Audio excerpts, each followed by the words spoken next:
Shabbat Shalom and greetings to the 12 tribes scattered abroad. Baruch Hashem Yahweh.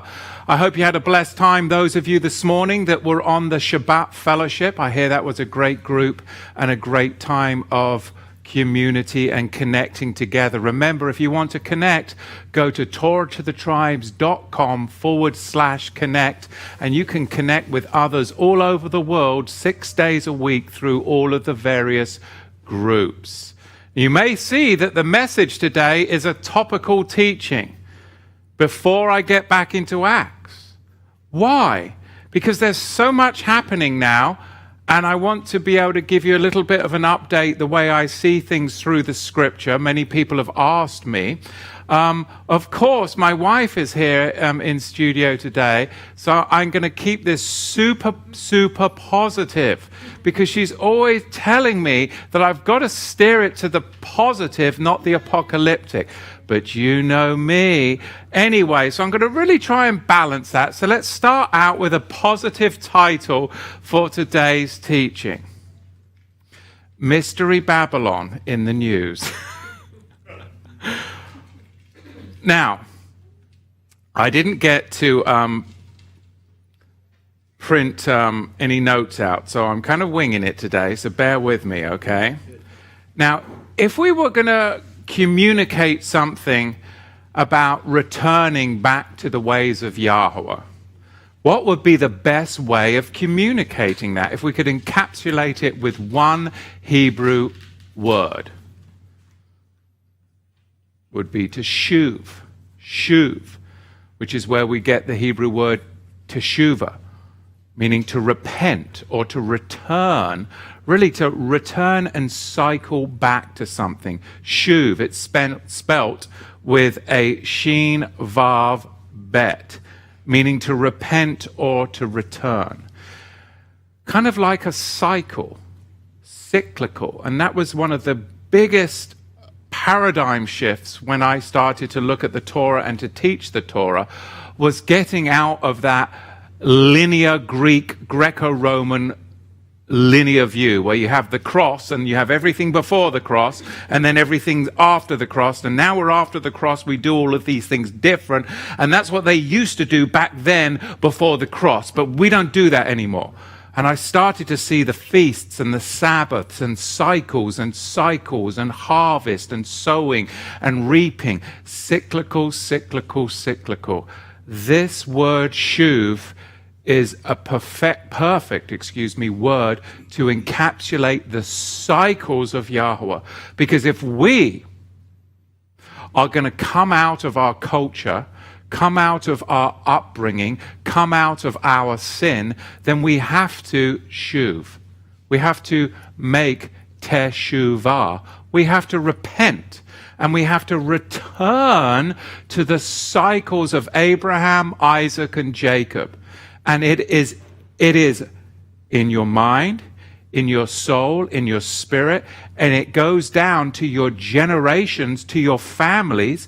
It encapsulates and affects every part of your life, who you will associate with, how you will run and conduct your daily businesses, how you will manage your finances. It should affect everything, even down, as the writer of the book of Hebrews said, down into the marital bed. It should affect everywhere if you are going to repent and return back to the cycles of Yahweh. It's a wheel. And where do we get the best descriptor of a wheel in Scripture? Ezekiel chapter 1, verse 15. A wheel can roll forward into destruction, or it can roll backwards and come back into the fort, come back into safety. Round and round and round and round it goes. One wheel was upon the earth, Ezekiel chapter 1, verse 15. Verse 16, the appearance of the wheels and their works was like the color of beryl, as it were a wheel in the middle of a wheel. The wheels, verse 19, went beside the living creatures. The wheels were lifted up together with them. Here we have a wheel within a wheel. Today, I want to show you something in history I believe is playing out today, which is a cyclical wheel within a wheel within a wheel. A cycle of 3. And it's going to be a 20-year cycle 3 times, an 80-year cycle 3 times, and a 250-year cycle 3 times. We're going to look at history, and we're going to see how these cycles, within the 250-year, you've got your 80 and your 20, and they cycle thrice each. And we're going to see this shift through the history of humankind to where we're at today, that I believe is going to show you Mystery Babylon in the news. Because things are happening, and I want us to be excited about the cycle that I believe we're about to enter into. Okay, so there's the preface. In James, in chapter 3, verse 6, it says thus, "And the tongue is a fire, the world of iniquity," or is it not? "Among our members is the tongue." The most destructive, iniquitous thing of our whole being is the tongue. And my wife is looking at me like this. Right now. See? It's hard preaching when the missus is in the house. "Which defileth the whole body." My daughter's laughing. "And which defileth the whole body, and setteth on fire the wheel of Genesis, and is set on fire by hell," depending on your translation in James chapter 3, verse 6. The Hebraic translation of James chapter 3, verse 6 would be written such as, "Sets on fire the course of our Israelite race that rolls on like a wheel." The Greek word here is ton trakon tes Genesis. Because Satan wants to cycle and wheel humanity as far away from the idea and origins of creation, Eden, Genesis, and family and humanity as possible. That wheel is cycling away, and it will lead into a fire of iniquity and ultimately judgment. But Yahweh is trying to get his people to wake up, "Come out of her, my people, lest you partake of her sins and her plagues." Whatever plagues they are not of a natural created order. They are her plagues. They were manufactured. And if you don't come out of her, your wheel of destruction will end in a flame of fire. Or you can cycle back to Genesis with Yahweh. And it's a time cycle. The tongue sets on fire. It's a member of iniquity. What is the tongue? Communication. Communication devices. What's disseminated to the population. What they internalize and accept. It could actually defile their whole body. What you internalize, what you accept because you heard it from somebody else's tongue, it could be through computer-generated writing, electronic media. It could, in fact, defile your whole body if you're believing in that cycle rotation of Satan that is leading somewhere. Conversely, if you start to listen to the word of Yahweh, internalize the word of Yahweh, surround yourself with people of Yahweh, and surround yourself with everything that is his, it will cycle you out of the world and back into a place of health and blessing. The Great Reset, I believe, is intent on destroying our return to Genesis, our return to Eden, the cycle of creation. because that's where everything rolled out from the beginning. Satan, Satan, is intent on setting aflame the human race from ever returning back to how they were in Genesis Eden. It's a cycle, though, of time. James 3:6, the tongue set on fire the Genesis cycle of our Israelite race that rolled out like a wheel, and it burned on fire with the fires of hell. Wheels, cycles, fires. So if you look at the Hebrew word wheel, just for a moment, it's the Hebrew word ophan, and it's spelled Aleph, Pei, Nun. The Greek word for that is trokos, which we see in James chapter 3, verse 6. But the first time the Hebrew word ophan, wheel, is mentioned is, the Torah first mention is always very important because it sets the stage for the usage of that word forevermore. Of course, it's in Exodus chapter 14, verse 24, when we were trying to get out of another kind of mystery Babylon. It was Egypt, slavery, servitude under a wicked pharaonic fish. Exodus 14:24. And he, being Yahweh, took off their chariot wheels, the Hebrew word there, ophan, and they drove them heavily, so that the Egyptians said, "Let us flee from the face of Israel. For Yahweh fighteth for them against mystery Babylon." It says here Egypt, the Egyptians, but this teaching is about the end cycle. We're not at war with Egypt. We're at war with a different Egypt. It's called Mystery Babylon, and we literally are the generation living in amongst it.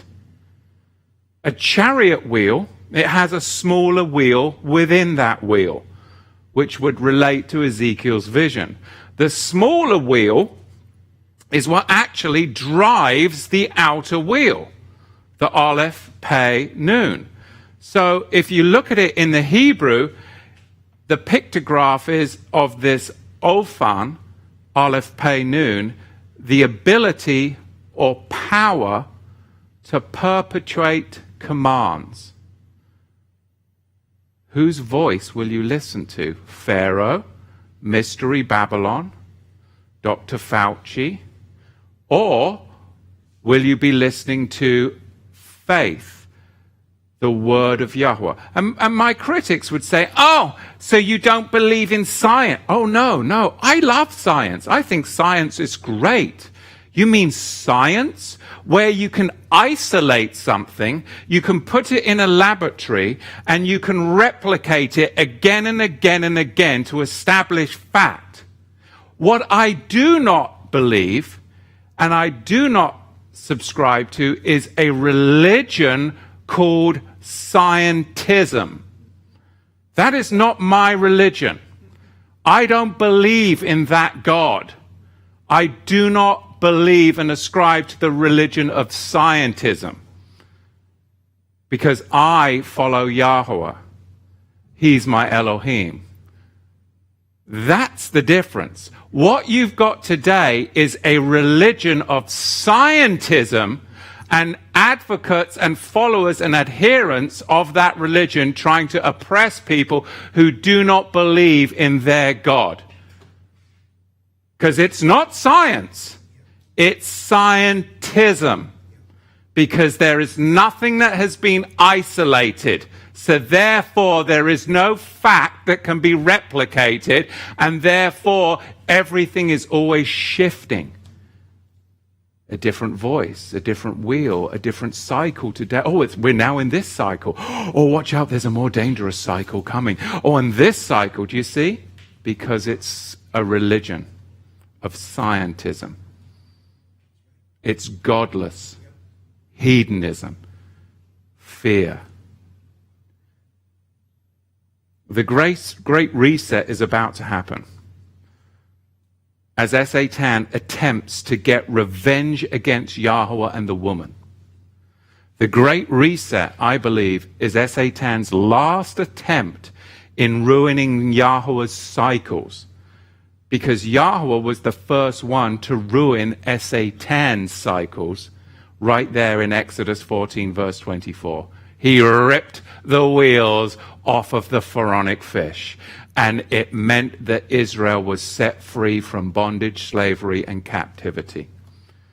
Proverbs in 25, verse 11, it is written, "A word fitly spoken is like apples of gold in a network of silver."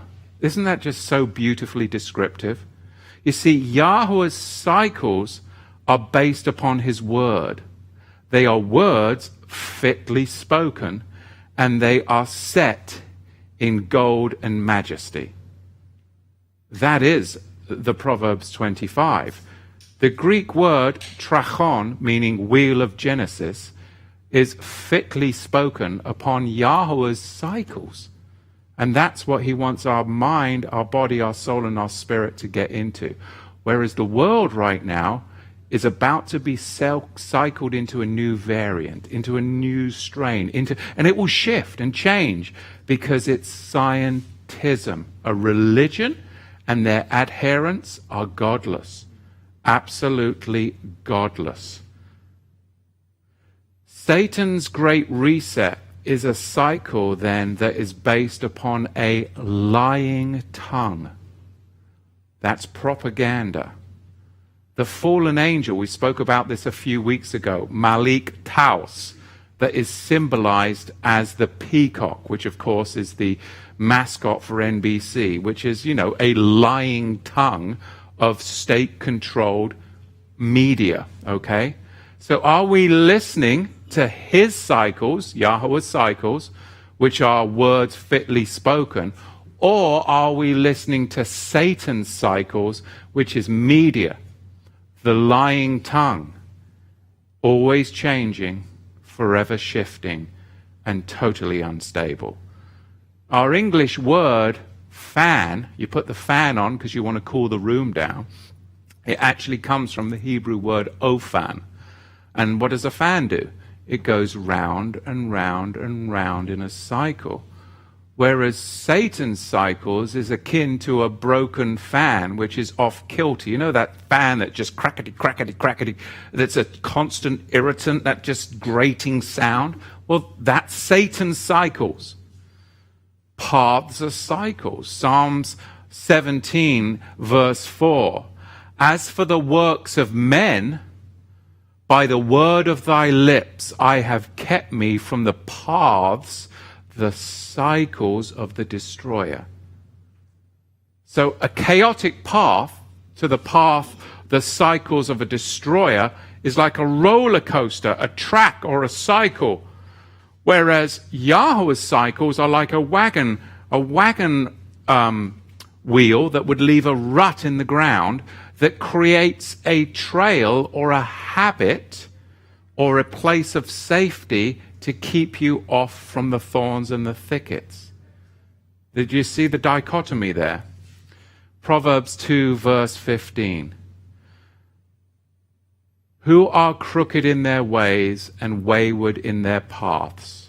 The word there is agol, paths, agol, means to cycle.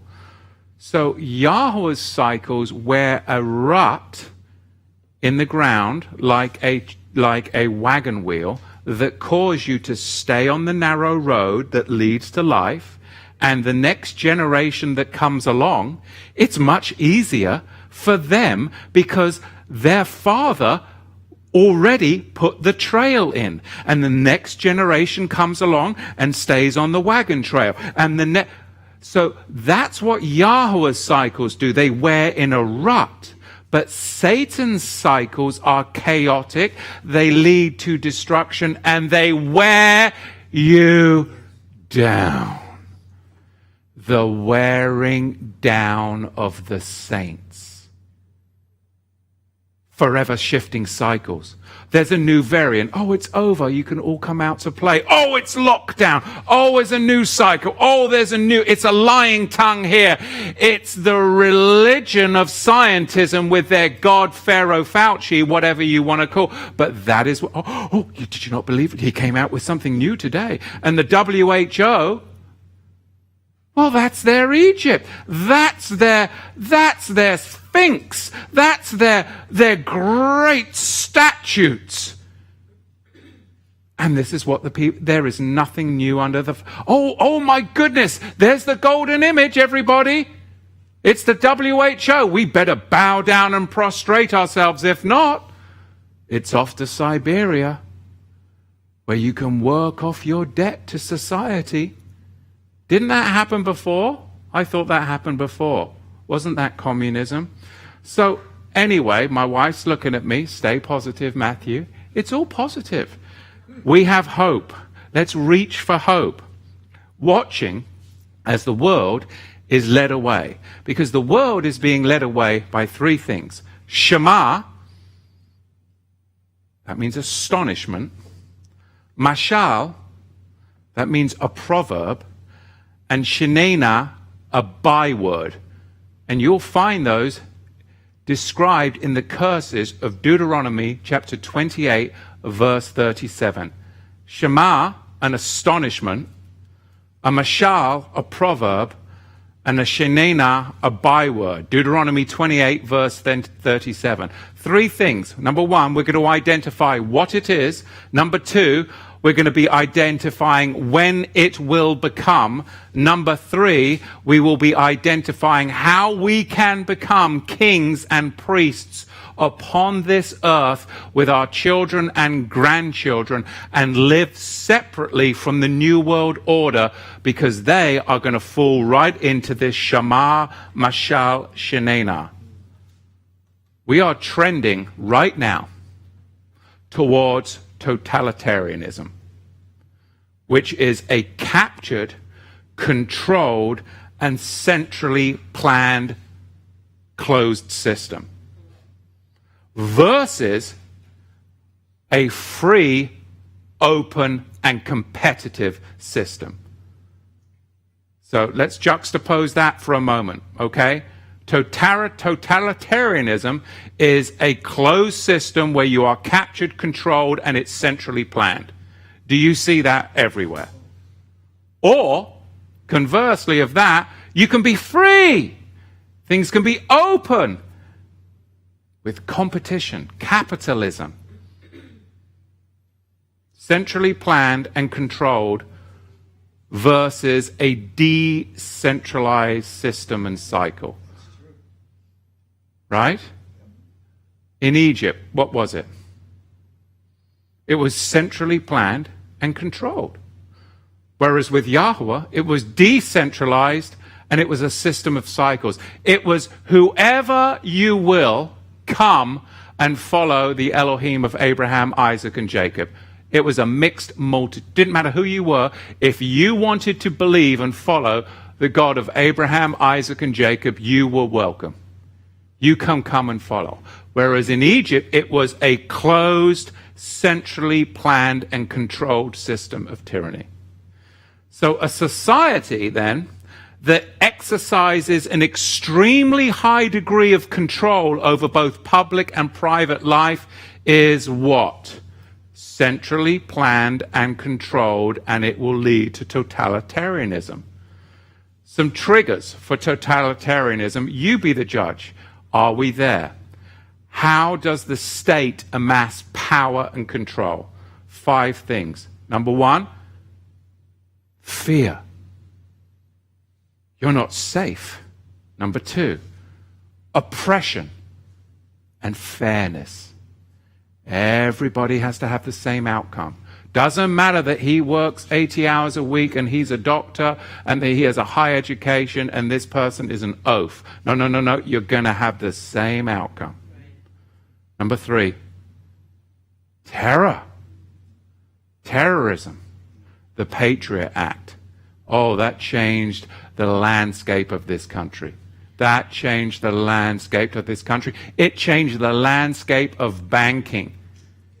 Now, you get near, you be careful how much you put in, how much you, oh yeah, because of all these laws after 9/11, it changed banking, commerce, and everything. Security. Number 4, viruses, plagues, and lockdowns. Number 5, of course, coming, climate, energy, consumption. You consume too much. You need to stay home. You can't go out for 3 more days. Now you're at the Mara, the bitter waters. See, it's all been written before. An Austrian scholar once said, quote, "Those who are willing to surrender their freedom for security have always demanded that if they give up their full freedom, it should also be taken from those not prepared to do so." Well, I gave up my freedom. You take it from him, because he is making me feel very unsafe. In fact, if he doesn't do what the big man says, I think they should go to prison. I think you should shut their businesses down. Because we are all in this together. This is collectivism. This is cultural collectivism, which is another word for Stalinism. We're all in this together. But this is a positive message, Tamara. The scared demand you conform to their fear. The Patriot Act. Check. Virus lockdowns. Check. Variant lockdowns coming soon. Check. Climate lockdowns. Check. All upon the horizon. Come out of her, my people, that ye have no fellowship, comrade, with her sins, and that ye receive not of her plagues. What happens in the future? Be careful. What happens if a court orders you to get vaccinated? Will you do it? What happens? You refuse. You'll get a contempt of court charge, which carries a sentence of 10 days. Revelation 2:10. Where you will be thrown in prison for 10 days. That's a contempt charge. Where you will be tested. And you will be sieved. You don't believe me? You can listen to this teaching in the future, come back, and we'll see. These plagues are hers. These are not from creation. That's what it says. Come out of her, my people, that ye have no fellowship with her sins, and receive not of her plagues. You see, these plagues and viruses are not from creation. They are a manufactured phenomenon in Wuhan. It is a creation of the system. They are hers. They are her sins, and they are hers. And now she's forcing it upon her people. And her people will acquiesce, and then they will want to come after the people that didn't and say, well, we gave up our for the greater good, therefore take it from them. This has happened in every culture from Stalinism all the way back to Babylon. It's terrifying when people start to act that way. The scared demand you conform to their fear. Hey, if you're afraid, stay home. No problem. I respect you whatsoever. Me? You know, my risk tolerance is my threshold's a lot higher than most. There's nothing good or bad about that. That's just me. But if your risk threshold is very low, and you see a mouse and you're scared and you pee your pants, then don't go out into the barn. I'm all for that. But to make other people conform to your fear, that's dangerous, and that's the way the world is going. So, right now, we're coming up on the full virus lockdowns. We're going to be seeing climate and energy lockdowns. Okay, what is that? It's going to be 4 things. Number 1, you're going to see the limitation of private vehicle use. Then they're going to ban consumption of red meat. Okay, I think Obama just had his birthday party this weekend, and they imported a bunch of, soy meat, right? A lot of soy boys, I'm sure, showed up there. Number 3, they're going to impose extreme energy-saving measures. And number 4, fossil fuel companies will have to stop drilling. Okay? Science versus scientism. Again, lockdowns are going to be used, I believe, to tackle climate emergencies. There's going to be no travel days. You already saw that last year. You're going to be moving towards a shorter work week. They're already looking at the Europeans for that. You'll get to get paid to play. I got a check this month for my children. $666 of childhood relief, because my children are such a burden that I need the government to relieve them from me. I'll take the $666 and I'll cash that. Are you insane? Insanity. I don't need relief from my children. My children are a blessing, and they've got so much energy and labor that they can be that's what you want. You want to capitalize and monetize on their future energy and labor. And if I cash that, then there's a contract, and it's called an invisible contract, and it creates a lien. Insanity. Yeah, that one will not be getting... And I don't care if it comes every week. It's nonsense. But the majority think that they will get paid and that they don't have to play. Oh no, you get paid, you're playing. Oh, there are major strings attached. It's called an invisible contract. It's terrifying that people just cash their stuff. It's insane. That's me, but, that's my opinion, and I'm entitled to it. Anyway, let's carry on, otherwise I'll be here all day. Totalitarianism rejects Yahushua's sacrifice. Why? Because in a totalitarian system, you all need to sacrifice for the greater good. So it hates the idea that one man's sacrifice gave you freedom. Therefore, in a totalitarian system, it's all based upon you all get to sacrifice. And if you don't, you go to the gulag. It's your sacrifice that is needed. We're in this together. That's collectivism. That's communism. You need to make a sacrifice for the whole, or you're off to Siberia to pay and work off your debt. You see how it works? That was Stalin. We've got 4 things that you're going to see under this totalitarianism, I believe. Number 1, it's going to require rigid controls of personal freedom. Number 2, industry and corporate funding will be nixed, and you're already seeing it. It will be nixed to those companies that do not comply and do not play.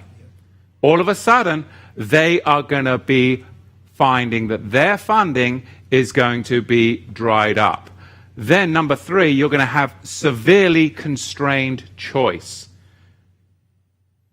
It's going to be more inconvenient for you to go to the grocery store. It's going to be more inconvenient for you to travel. It's going to be more inconvenient. You see, it's going to become severely constrained choice before they take away your total choice, which will lead to more poverty. And number 4, this is the most scary of them, I believe, your assets will be stranded. Your real estate can be stranded. There will be a whole stranded asset class. Because what they're going to do is they're going to put in all of these measures, laws, and rules that you have to do this, you have to do that to your property, you have to do this to comply with the Green New Deal. You have to do, and if you don't, then that will be a stranded asset class. Okay, your vehicle, you need to have this done to it, that done to it, that, and if you don't, it will become a stranded asset class. All right, I was just speaking to the guy that pumped my septic tank. Okay, he's got a great truck, bought and paid for. It's from the 90s.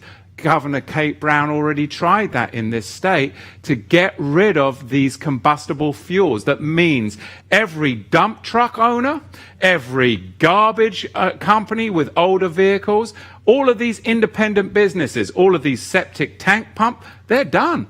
They'd have had to gone and bought $250,000 to $300,000 rigs, and it would have destroyed them. Thankfully, they all circled around the state building and they were honking their horns, and that bill didn't pass.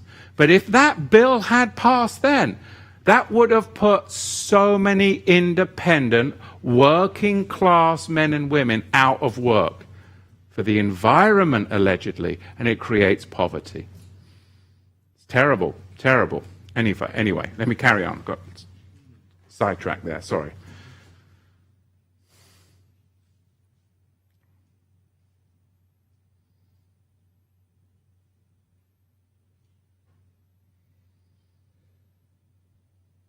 I'll read you the scripture in Deuteronomy 28, verse 36.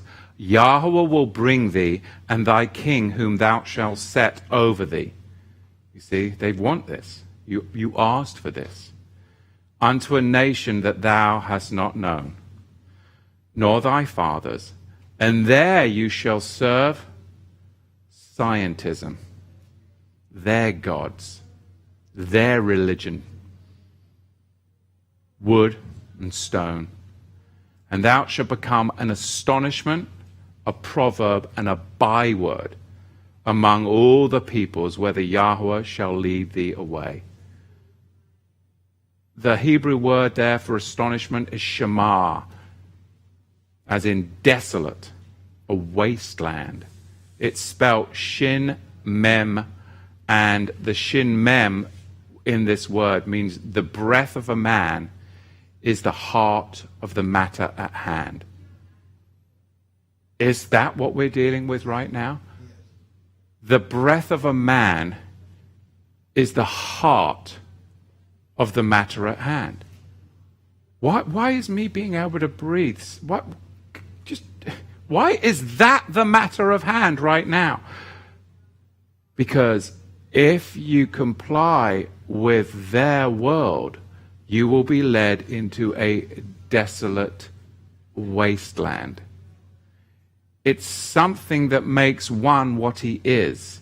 It becomes an identifier, a descriptive of his character or breath.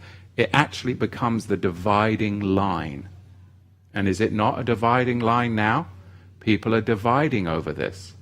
In Hebrew thought, it's a sweet aroma that's carried on the breath or carried by the wind. But in Deuteronomy 28, verse 37, it's a desolation that comes on the wind of breath. This is all about ushering in a desolation based upon the wind or lack of restrictive, a constrictor of breath. The ancient Hebrew describes the Shema as a wind blowing over the land, listen to this, that pulls the moisture out of the ground, drying it up, making a place of ruin or desert. meaning a manufactured drought and energy shortages. Can you see that? Fires, destruction, direct energy weapons. Then you can get the federal dollars. Then you can sell the lumber. Then you can come in and you can broker it all out. You get this package, that package, this package. It's all brokered out. And then you access billions of dollars of federal dollars because now you're in a state of this is all commerce. There is so much money being made right now by these pharaonic fish. And it's all off of the people's labor and energy. And we saw that in 2008 or 9. It should have crashed, but instead they took all the people's houses, all the people's labor and energy, and they bailed out the banks, which should have failed. They should have let them fail. And there were families that lost a lot. Well, that stayed the storm. But now, in 2020 to 2023, we're going to see what would have happened if they hadn't have bailed out the banks in 2008 or 9, I believe. The next word that we see in Deuteronomy 28 is the Hebrew word mashal, spelled mem shin lamed, meaning a proverb. So right now, think about it, society has become a parable. It has actually become the proverb, the metaphor. What was once just a metaphor has actually now become reality. And people don't see it. Another word that you could translate mashal into would be dominion. That's a very familiar term. We know all about that, right? Dominion, the dominion voting, right? The dominion one rules over. Dominion, a rule of measurement, a rule of count. Well, what happens if the pharaonic fish is running dominion? Is it going to move into Satan's cycles or Yahweh's for Satan's cycles? Of course. Dominion, a rule of measurement, a rule of count, often a proverb or parable, a story of comparisons. And now we live in a story of comparisons, don't we? Really, because the country has become, or the world, I should say, so divided between this and that. A proverb of comparisons. The final Hebrew word, shenena, is spelled shin, nun, yod, nun, che. Now, the shin in the Hebrew pictograph is like sharp teeth, dagger teeth. The nun, of course, means to lie down or to sleep. And so the shin, nun, yod actually means scarlet or crimson, as in the color of bloody gums. Bleeding gums. What do the prophets say? It's going to happen in the end of days with plagues and viruses. What's really interesting, if you break this word down with the shin, nun, and nun sofate, it means to sharpen or prick, as in an injection, where you become a piercing, taunted one who exchange one form for another form. It's all right there in the language. What breaks us free from being captured, controlled, and centrally planned? It's living free in an open and competitive market. So, I'll finish up here soon. I believe that we are in this cycle right now where they are really, really on the last push to bring in this captured, controlled, and centrally planned system. But I also believe that there are so many people, because it's a dichotomy, that are realizing, no, this is not how we want to live, and they want to break free of that centrally controlled, captured, and planned system, that closed system. And that is why there's all the tension right now, because they are struggling to get this to push through, because there's a new cycle that's going to lead us into Yahushua's second coming. And that is going to be decentralized, freedom, and into the millennium. Okay? You see it right now. People are leaving California, and where are they going? Texas. People are like, man, you mean I could give up my U.S. citizenship with all of those bad strings attached commercially, and I could get a citizenship and get paid and go to Indonesia, have an Indonesian citizenship with all these tax advantages? And right now, countries are jockeying to try and get your citizenship, because then they get your labor and energy. And if you're not getting a good deal here, there are plenty of other places that would be begging for you to get citizenship. So you have the commodity to trade. It's your energy and labor. You don't have to stay in a totalitarian system. Just saying. You want to stay in the United Kingdom, or you want to go to the Dominion Republic? Well, I know where I would choose, and it would not be going back to England. You want to hang out in France with the Yellow Jackets, or you want to go to the Algarve? I'm going with the Algarve. You can get yourself a little castle there for 50 grand. I mean, you got some plumbing problems, and you might have some problems with your brick and mortar and whatnot, but there's a lot of opportunities right now. Selling citizenship, tax incentives, retirement incentives. We'll finish up with 3 cycles and revolutions that I believe are converging right now, okay? 3 cycles and revolutions within the wheel, because there's a wheel within a wheel within a wheel. I believe it's converging right now, and they're trying to hold together this closed totalitarian system, but I believe there is a better way to live, and that is where we're actually going to move into. I believe in hope, faith, and the coming of Yahusha and moving into the millennium, and I think we're at an amazing part of life, because I can see it all around. I see it all around. Number 1, the 3 cycles and revolutions converging right now are political, social, and cultural, number 1.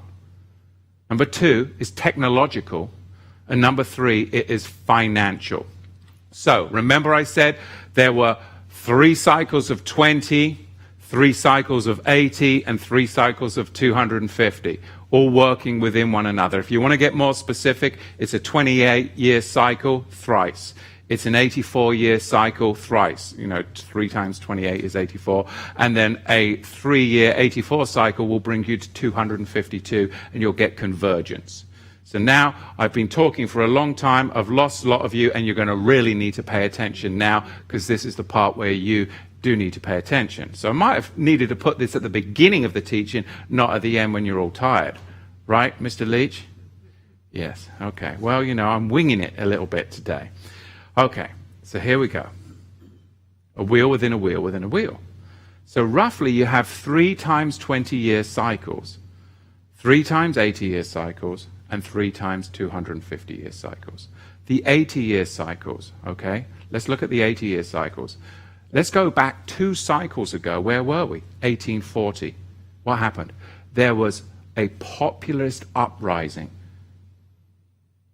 a rejection of totalitarianism, a rejection of that closed system of control. There was a populist uprising. 2 cycles ago, Karl Marx wrote the Communist Manifesto. Okay? There was the springtime of the people, the revolution in Europe in 1848. Okay, so that was 2 cycles ago. So that was a political, social, and cultural uprising. People are like, we're done. Right now, we're at that time where it's going to cycle again. That's what I'm saying. The next 80-year cycle after that, there was another populist uprising. There was another social and cultural uprising. The next 80-year cycle in the 1930s. You had World War II. You had Hitler and Mussolini. And of course, you had FDR, and he came in with his great New Deal. The New Deal in 1930 to 1933, where the money changed. And that was a contract. You don't know what the old deal was, but you got the new deal. And it's not a good deal for you. It was a great deal for the corporation, but not a good deal for you. Then, of course, FDR, man, in his first 100 days, do you know how many emergency declarations he put in?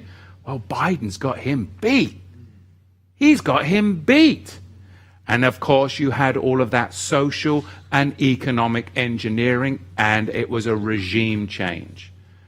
That was the next 80-year cycle. Presently, we're in the next 80-year cycle where people are what? They are starting to say, you know what? I don't want this totalitarianism, this closed system of capture and control. They're starting to pull out. What's going on right now? Well, we had Brexit. That was huge. They never thought that that would go through. And then Trump being voted in? Well, that was totally against control, a captured, controlled system. And then in Paris, you've got the Yellow Jackets, and now you've got Antifa and BLM and all of this. It's all in this next cycle that we are currently in, the third 80-year cycle. It's a populist uprising. You're seeing all this. Before COVID, there were actually 10 countries with 1 million people in each of those countries uprising. That's quite a lot of people going, you know, we've had enough. We've had enough. So the collectivism, I believe people are rising up against that, as they have done in every 80-year cycle. And we're in the third cycle of that 80-year uprising. Does that make sense? Where the people are like throwing off collectivism, throwing that off. We're not all in this together. You go do you, I'll do me, but I'm not going to be, no, I don't want that. I want individualism. And I believe individualism is going to be the next 80-year cycle, which is decentralization. So it really comes to centralization versus decentralization. Well, think of this 80-year cycle here, where you see centralization versus decentralization. In 1783, the US won the Revolutionary War and the Constitution. What happened then? They were sick and tired of a British global system of tyranny, capture and control, and they threw it off. Then in 1789, you had the French Revolutionary War, same thing. In 1863, you had the Gettysburg Address. All men are created equal. Not this captured and controlled system, throwing it off. And then, of course, you go forward and you've got 1943, you've got Hitler, Stalin, the creation of the UN, you've got the IMF, Bretton Woods, one world currency, peak globalization, peak centralization. So it goes between centralization and decentralization, centralization and decentralization. It's a cycle, and it lasts for so long. We saw it in the USSR, and it was about an 80-year cycle of total centralization. And then Reagan came along and he said, tear the wall down. Decentralization, you see? It was an 80-year cycle. It's been going on, if you look at the patterns, through the time immemorial. 2023, they're moving for the Great Reset, World Economic Forum, the World Health Organization, the World Trade Organization. What's that all about? That's about totalitarianism, a totally controlled system, isn't it? And that's what they're trying to push that cycle forward. But that's not the cycle we're in. That cycle is coming to an end, which is why they are forcing all of this crazy land stuff, I believe. Because that cycle is coming to an end and their time is up. That's what I see. I think the pendulum is going to swing to decentralization. In 1823, President James Monroe said, "The United States is not subject to European powers." What was that? Decentralization. In 1903, Teddy Roosevelt said, "Speak softly and carry a whopping big stick." Right? Decentralization. Reagan said, "Tear the wall down." Decentralization. Really, it comes down to generational iniquity versus a generational shift. And I'll close up with this. because this takes us into a 4 times 20-year generational cycle. Okay? Think about this. We've got a whole segment in society right now that don't want to work. There is so many, everywhere I go, they're looking to hire. Nobody wants to work. Why? We have created a society of weak men. It's a cycle. It's a 20-year cycle. A crisis and hard times creates what? Strong men. That's the first generation. That was World War II. Some strong men came out of World War II, and they had sons and daughters. And strong men, their sons, then created high times, good times, massive entrepreneurship, successful businessmen, wealth and abundance. Why? Because their fathers were the fathers of hard times that created sons of good times. But then those sons of good times bring forth another generation that create weak men. Why? Because that's the first generation that is living on the wealth created in the past. They're not using their energy and they're not using their labor. They want to get wealth of somebody else's energy and labor. They'll never attain it, but that's what they want. And what does that create? It creates weak men who don't produce, or they only live off the past production of their forefathers. They deny natural law, and that's the scary thing. They deny the law of the harvest or the law of the ant. The law of the ant is, of course, Proverbs 6:6. You must sow before you harvest. But no, they want the harvest. But you haven't sown anything. No, you've got to go out and labor and sow so that you then can enjoy the bounty and the harvest. And if you labored really hard and you expanded more energy than you needed to, then guess what you get to do? You get to store some. And you get to live off that stored energy. Because that's all money is. It's labor and energy. And people that are wise learn how to store that energy from their labor for the future, because they don't just consume it all. So it's called, there's a book actually you can read called The Four Turnings. It's really good. This isn't my information. I mean, this is just like, it's common knowledge. And we're in that fourth turning. We're in that fourth turning. Our government, our educational, our banking system are run by weak men. Our financial planners are weak men. And what's going to happen? That fourth turning is going to bring you into a crisis that's going to create strong men. So think about it. A catalyst from the fourth turning to the first was 9/11, 2008, and where we're at right now, 2020 to 23. Because we're in that 252-year or 250-year revolutionary cycle. And you can read a book, and I think it's called, I got it at home, it's like The Fate of Empires. And it tells you, there's 8 or 12, I'll go with just 8. But there's 8 cycles in a fate of empires, and it's happened in all empires. Number 1, there's an outburst, right? Think about it in America, 1776, right? There was an outburst. That was 250 years ago. Then the next cycle is there's a conquest. That happened in about 1808.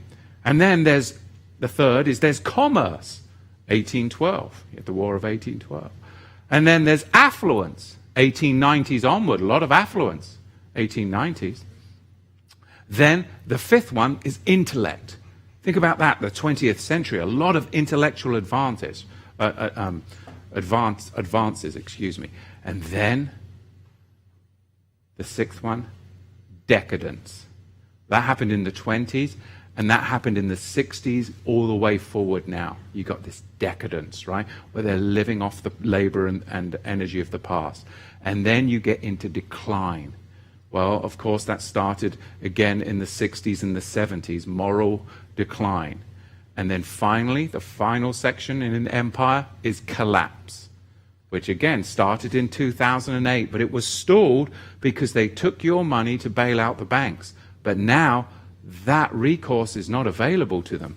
So therefore, the system will go into the fourth turning, which is crisis. But crisis creates strong men, which then brings forth the next generation of sons to bring forth abundance and plenty. And we will not be doing that in a totalitarian system. We will be doing that in a millennial, open, free market world, which is why there is so much crisis right now, because they do not want us to go into that fourth turning, because they know that that fourth turning will create strong men. And it's all about a capture, control, centralized system. But the next cycle is decentralized, open and free market. I can see it all over the world. Can you see it? I can see it. I can see it. There is this dichotomy of people that want to be in a captured, controlled system, and those that like, no, just let me be me, let me go out, create, build, and labor and use my energy how I want to. Think about the past 252-year cycles. I'll finish up. I've said that for a while, but there's so much to talk about. But, you know, growing up in England, the Church of England, what was that a product of? That was a product of the Protestant Reformation in 1517. What was before that? There was a globalism, if you will. There was a totally captured and controlled system of Roman Catholicism working with governments. And all of a sudden, people were like, no! We want a decentralized system of faith and religion. That was the Protestant Reformation. That was a previous to 252-year cycles. That was the end of globalism, the end of centralization. That was the Roman Catholic Church was operating with governments, and people were like, done. Martin Luther was, of course, the one that instituted that move. And that, what did that do? It moved people into an independent relationship with Yahweh. Protestants began reading the Bible for themselves. They left a centralized, controlled system, and they moved into a decentralized religion and faith. But it's interesting. It was the printing press that was developed 77 years before the Protestant Reformation. Because people started to be able to access the information for themselves. It was no longer held in a centrally controlled system of the Roman Catholic Church in a foreign encrypted language, Latin. And people, because of the development of the printing press 77 years earlier, they couldn't keep a lid on the information anymore. Oh, today, we have the internet. And the state-controlled media cannot keep a lid on the information anymore. So what is it going to lead to? It's going to lead to the same thing. It's right there in the cycles. You fast forward 250 years later from the Protestant Reformation, where do you end up? You end up in 1776, where they're like, yeah, we're sick of the British monarchy and their system of banking and tyranny and the whole fiefdom kingdom. So they come over here, Declaration of Independence, decentralization, open free market, and the pilgrims come over because, again, that was the next 250-year cycle. And fast forward 250 years, and you are here today, my friends. That's where we're at. We are here today. We live right now in a centralized, controlled, globalistic system where they are trying to lock you down, trying to put fear, slavery, tyranny, paying you not to work so that they can then make you indentured servants, because the only assets that you have are your energy, your labor, and your signature. And if they can take that from you, then they're in control and you're in your pod in the matrix. And people are saying, no, we're in that final 250-year cycle. A revolution is coming. And it is a revolution against centralization and globalism. And it's a drive towards decentralization, populism. It's a wheel within a wheel within a wheel that will lead us into the millennium. We're going to go into the millennium and we are going to see Yahusha and be delivered from this. I really believe it. I really do. I think amazing things are going to happen. But I think 2 billion people are going to die or more because they've bought into the pharaonic fish's propaganda. And, you know, that's sad. But again, we were warned to come out of her, my people, because it's her plagues that have been manufactured. And there's consequences associated with believing and following the religion of false gods. And scientism is a religion. Science, that's a different thing. I think science is great. But scientism today is a false religion, and it's a false god, and it's full of idolatry, and it will lead to people's death and destruction. All that to say this, there is hope. I believe it is all unraveling, and we're about to enter into that final cycle that ushers into Yahusha's return.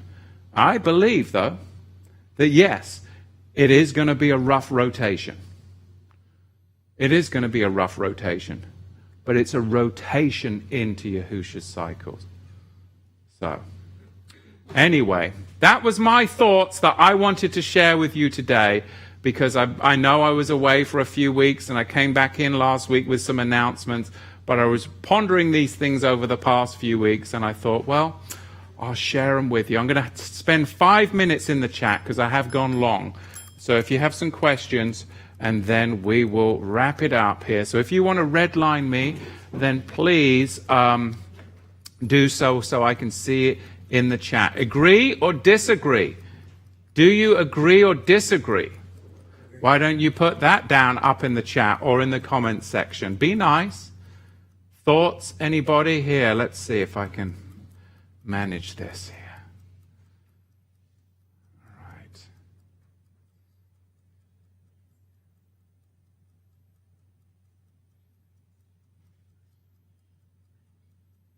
Shiloh says, the engineeringly accelerated spike protein targets the blood, but Leviticus 17 verse 11 equals, for the life of the flesh is in the blood, and have given it up upon the altar to make atonement for the soul.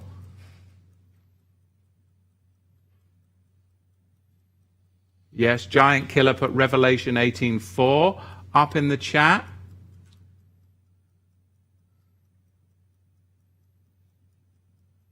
Chris De La Rosa, can we meet your awesome wife?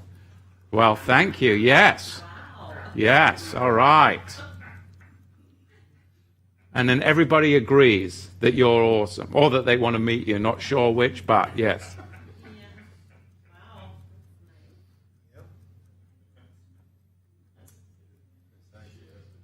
All right. I'll let you guys go today because I did go way too long. I don't know how long. How long have I been going? Seems like ages. Oh, not bad. Not bad. It's not bad. It seemed a lot longer. I wasn't as organized as I usually am, you see. All right. Baruch Hashem Yahweh, blessings to you all. Blessings to you all, and Shabbat Shalom. Remember, Leave some comments down in the comments section. What do you think about these cycles? Do you think that we're in a cycle? Do you believe that we're going into the millennium, that this is possible? Do you believe that you should stay in a totalitarian controlled system? Or do you like the fact that I believe, and maybe you do too, that we're breaking out into freedom and that there are more and more people who are moving into this embracing of this cycle, because ultimately it's a cycle to freedom, returning us back to the wheel of Genesis. Lots to ponder, lots to think, but Yahweh is the Elohim of cycles of blessing, and we do not want to be a part of Satan's cycles that lead to fire and destruction. Shabbat Shalom.